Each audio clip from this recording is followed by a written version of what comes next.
आज की वीडियो में हम पर्यावरण से संबंधित कुछ और महत्वपूर्ण प्रश्नों को पढ़ने वाले हैं। तो वीडियो अगर अच्छा लगे तो लाइक करें, शेयर करें और चैनल पर अगर नए हैं तो चैनल को सब्सक्राइब करके बेल आइकन को प्रेस करें ताकि अगली वीडियो की नोटिफिकेशन आपको मिलती रहे।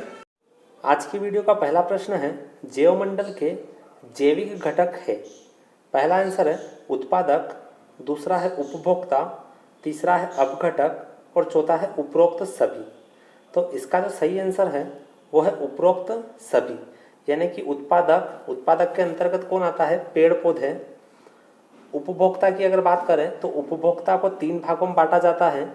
प्राथमिक उपभोक्ता यानी कि शाकाहारी, द्वितीयक उपभोक्ता मांसाहारी और तृतीयक उपभोक्ता यानी कि सर्वाहारी। और अपघटक के अंतर्गत जीवाणु और कवक को रखा गया है। आप पारिस्थितिकी तंत्र से रिलेटेड पूरा वीडियो हमारे प्लेलिस्ट में जाकर के देख सकते हैं। तो जैवमंडल के जो जैविक घटक है, यहाँ जो आंसर है वो है डी, उपरोक्त सभी। अगला प्रश्न है, हरे पौधे होते हैं। 4 ऑप्शन है। पहला है विषमपोषी, दूसरा है स्वयंपोषी, तीसरा है मृतोपजीवी और चौथा है अपघटक। तो हरे पौधे हम जानते हैं कि सूर्य के प्रकाश की उपस्थिति में प्रकाश संश्लेषण की क्रिया करके अपना भोजन स्वयं बनाते हैं, इसीलिए इन्हें स्वयंपोषी कहा जाता है। तो इसका जो सही आंसर है वो है बी, स्वयंपोषी। अगला प्रश्न है, पारितंत्र का प्रमुख कार्य है। पारिस्थितिकी तंत्र में हम जानते हैं सूर्य के प्रकाश से ऊर्जा कहाँ आती है? उत्पादक यानी कि पेड़ पौधों में। और पेड़ पौधों से जो ऊर्जा है वो प्राथमिक उपभोक्ता, फिर द्वितीयक उपभोक्ता और फिर तृतीयक उपभोक्ता के पास जाती है। तो पारितंत्र का जो मुख्य कार्य है वो है ऊर्जा का प्रवाह, यानी कि सी वाला आंसर इसका सही है। ऊर्जा प्रवाह जो है वो पारितंत्र का प्रमुख कार्य है। अगला प्रश्न है, ऊर्जा का प्राकृतिक स्रोत है।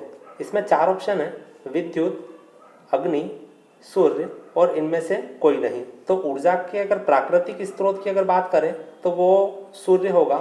सी वाला आंसर इसका सही है। अगला प्रश्न है, अनिद्रा से ग्रस्त रोगियों की संख्या में वृद्धि का कारण है। अनिद्रा यानी कि नींद नहीं आने की जो बीमारी है उससे ग्रसित रोगियों की संख्या में वृद्धि का मुख्य कारण क्या है वो बताना है आपको। 4 ऑप्शन है, जल प्रदूषण, शोर प्रदूषण, वायु प्रदूषण और डी है इनमें से कोई नहीं। तो इसका जो सही आंसर है वो है बी, शोर प्रदूषण। इसे ध्वनि प्रदूषण भी कहा जाता है। अगला प्रश्न है, शोर को मापने की इकाई है, यानी कि शोर का मात्रक आपको बताना है। 4 ऑप्शन आपके पास। पहला है जूल, जूल जो है वो ऊर्जा का मात्रक है, ये भी आप यहाँ से याद रखें। दूसरा है न्यूटन, न्यूटन बल का मात्रक है। तीसरा है एम्पियर, एम्पियर जो है वो धारा का मात्रक है। और चौथा जो है डेसिबल। यहाँ पे इसका जो सही आंसर है शोर का जो मात्रक है वो है डेसिबल। डी वाला इसका आंसर सही है। अगला प्रश्न है, वायु में मुख्य रूप से कौन सी गैस उपस्थित होती है? 4 ऑप्शन है, कार्बन एवं कार्बन डाइऑक्साइड, दूसरा है नाइट्रोजन एवं ऑक्सीजन, तीसरा है ऑक्सीजन एवं कार्बन डाइऑक्साइड और चौथा है केवल ऑक्सीजन। तो इसका जो सही आंसर है वो है बी, नाइट्रोजन एवं ऑक्सीजन। इसका परसेंट भी पूछा जाता है। नाइट्रोजन जो होती है वो लगभग 78% होती है और ऑक्सीजन की जो मात्रा होती है वो लगभग 21%। अगला प्रश्न है, वायुमंडल में नाइट्रोजन और ऑक्सीजन गैस का प्रतिशत कितना है? अभी ऊपर वाले प्रश्न में हम लोगों ने क्लियर करा है कि नाइट्रोजन का जो परसेंट होता है वो लगभग 78% होता है और ऑक्सीजन का जो परसेंट होता है वो लगभग 21%। तो 4 ऑप्शन आपके पास है। 4 ऑप्शन में चेक करते हैं। फर्स्ट है नाइट्रोजन 71 और ऑक्सीजन 25, फर्स्ट वाला गलत आंसर है। सेकंड वाला है नाइट्रोजन 75% और ऑक्सीजन 23% लिखा हुआ है, ये वाला भी आंसर गलत है। सी वाला लिखा हुआ है नाइट्रोजन लगभग 76% और ऑक्सीजन 25%, ये वाला भी इसका गलत आंसर है। और डी वाला जो आंसर है नाइट्रोजन लगभग 78% और ऑक्सीजन लगभग 21%। तो डी वाला जो आंसर है वो इसका सही है।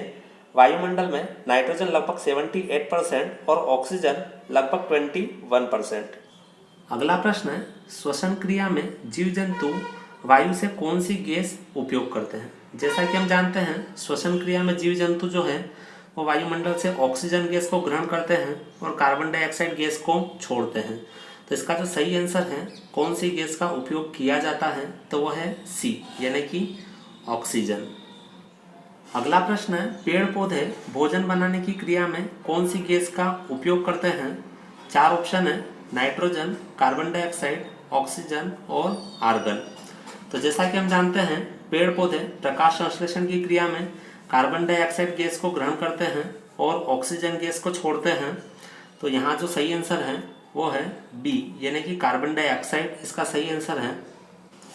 अगला प्रश्न है, हरे पेड़ पौधे ऑक्सीजन कैसे उत्पन्न करते हैं? 4 ऑप्शन है, ऑक्सीकरण से, श्वसन से, प्रकाश संश्लेषण से या डी है उपरोक्त सभी से। तो अभी मैंने क्लियर करा है, हरे पौधे जो हैं कार्बन डाइऑक्साइड को ग्रहण करके ऑक्सीजन छोड़ते हैं। कौन सी क्रिया द्वारा? तो वो है प्रकाश संश्लेषण, यानी कि सी वाला जो आंसर है वो इसका सही है। अगला प्रश्न है, ग्रीन हाउस प्रभाव, जिसे हरित गृह प्रभाव या पौधाकर प्रभाव भी कहा जाता है, का दुष्प्रभाव नहीं है।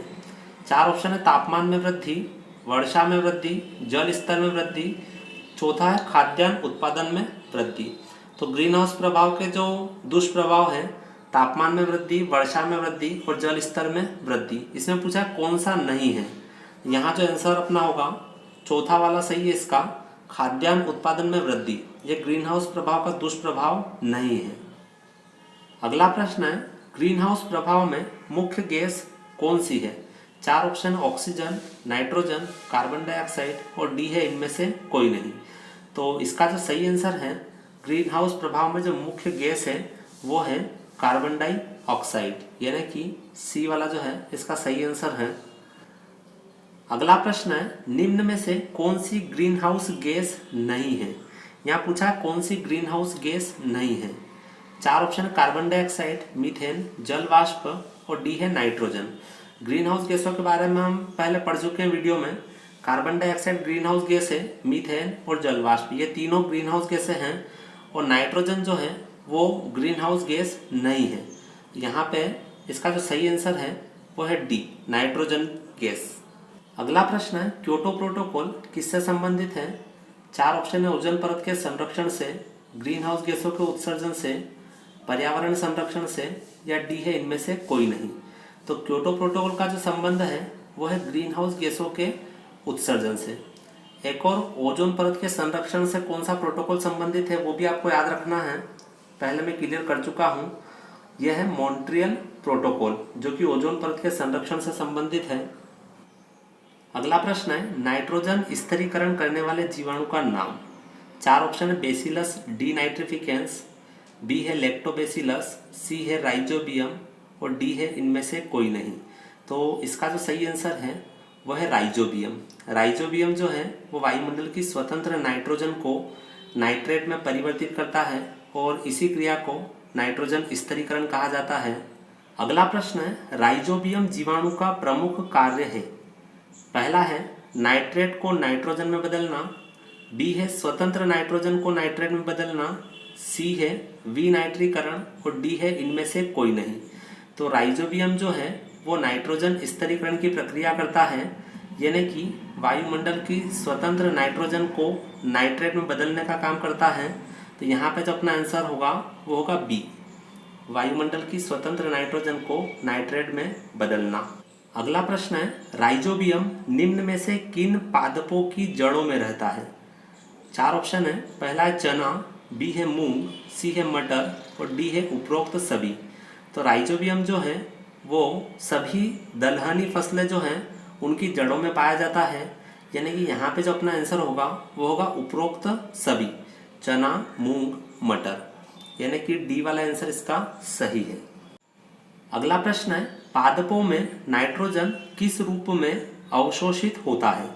4 ऑप्शन है, अमोनिया, नाइट्रोजन, नाइट्रेट और इनमें से कोई नहीं। तो अभी अपन ने ऊपर क्लियर करा है, पौधों में जो नाइट्रोजन है वो नाइट्रेट के फॉर्म में अवशोषित होता है। तो इसका जो सही आंसर है वो है सी, नाइट्रेट। आज की वीडियो का लास्ट प्रश्न है, पौधों के लिए मुख्य पोषक तत्व कौन सा है? 4 ऑप्शन है इसमें, पहला है नाइट्रोजन, दूसरा है पोटेशियम, तीसरा है फास्फोरस और चौथा है उपरोक्त सभी। तो पौधों के लिए जो मुख्य पोषक तत्वों की आवश्यकता होती है वो तीनों है, नाइट्रोजन, पोटेशियम और फास्फोरस। तो इसका जो सही आंसर है वो है डी, उपरोक्त सभी। आज की वीडियो में इतना ही। वीडियो अगर अच्छा लगे लाइक करें, शेयर करें और चैनल पर अगर नए हैं तो चैनल को सब्सक्राइब करके बेल आइकन को प्रेस करें ताकि अगली वीडियो की नोटिफिकेशन आपको मिलती रहे।